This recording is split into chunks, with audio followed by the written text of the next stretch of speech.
بسم الله الرحمن الرحيم. الحمد لله والصلاة والسلام على رسول الله. آد ومهسنتين بعض صحافة إيسو بوقتي وأنا دي مهد علنا يا تيفيدين يا إمام الكينولن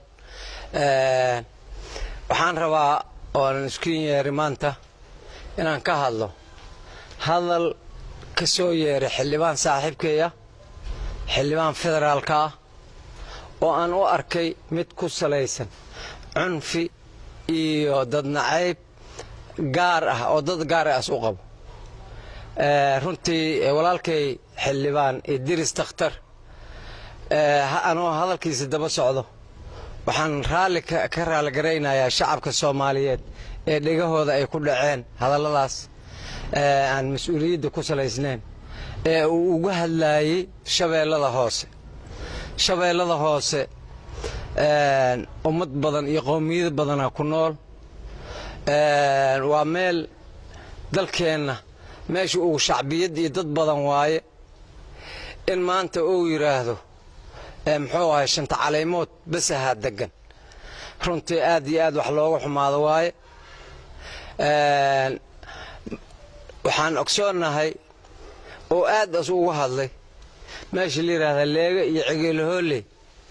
horta markuu horeysa leega iyo cigeelhooley isku meel ma aha leega waa magaalada cigeelhooleyna magaalada u dhawaayo oo wara ah waxaan rabaa haddii walaalkay oo dadka degan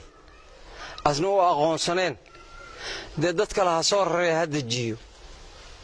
reerka oo ignoreynaayo oo leeyahay ma degano qabiil kale oo shanta caleemood la yiraahdo degan oo leeyahay waxaan u sheegayaa waxay degan yihiin goobaanle waxay degan yihiin meesha dhulka astilmaamiye leega iyo cigeelhooley waxay degan yihiin yaaqbir weyn waxay degan yihiin meesha la yiraahdo muxuu ahay kabharag waxay degan yihiin yaaqdoomaar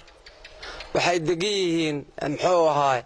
dhul badan oo ka tirsan balad amiin dhul badan oo shabeellada hoose ka tirsan ay degan yihiin waana dad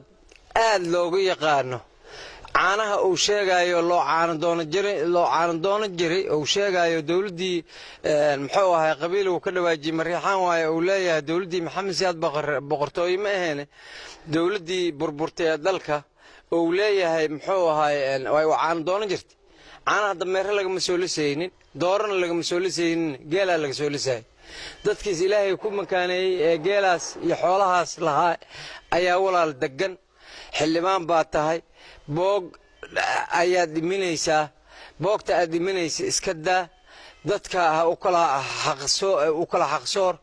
xildhibaan federaal oo qaran aad tahay ma ihid xildhibaan dawlad goboleed xataa ma ihid walaalle anigu ma ku necbi markaan saas ku leeyahay adiga baan ku nasteexayna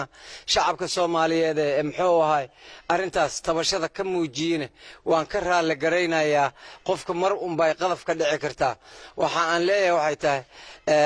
nin aqoon-yahana oo aan aad u jeclahay saaxiibna aan baarmaan ku nahay tahay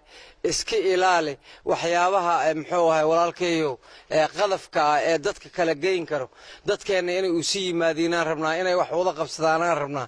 kii geelle iyo kii dameerle iyo kii doorole iyo kii beerle inay wax wada qabsadaan rabnaa ma rabno in dadkeena la kala ireeyo in hadallo xun loo kala sheego way dhamaatay xilligii burburka xilligii dhuluusu sheegan jiray xilligii muxuu ahay hogaamiye kooxeedidu way dhamaatay Idris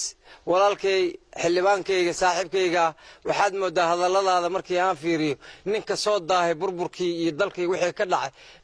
91 ilaa iyo burburkii xoog badan lahay ninka soo daahay oo meel ugu maqnaayaad u egtahay dadka uu sokeen dadka ha kala irdeynin aad iyo aad baad u mahadsantahay walaalkay aan jeclahay tahay intaas inaan ku dhaafo mar rabo aad iyo aad baad u mahadsantahay. Assalaamu calaykum waraxmatullaahi wabarakaatuh.